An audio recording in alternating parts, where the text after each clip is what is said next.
দিবেন। আচরণবিধি লঙ্ঘন করলে যে আমরা সব জায়গায় হচ্ছে, সব জায়গায় হচ্ছে, সব জায়গায় হচ্ছে। আপনি পারলে থামাই দেন। আজকে আমি ভদ্রতা কিছু করতে পারেন।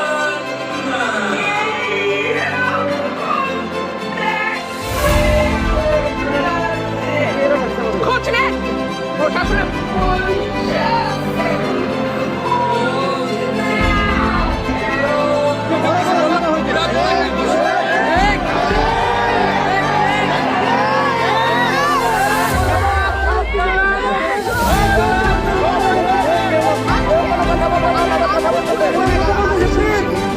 ভবিষ্যতে শুনবো না। আমার আমি যদি না বলি এখান থেকে বাইরে হতে পারবেন না স্যার, মাথায় রাখবেন। শেখ হাসিনার সময় আপনারা যাদের কথা এখন চলতেছে তারা কানে ধরে খাটের নিচে থাকতো স্যার। আমি রুমিন পাহাড়া, কোনো দল লাগে না আমার।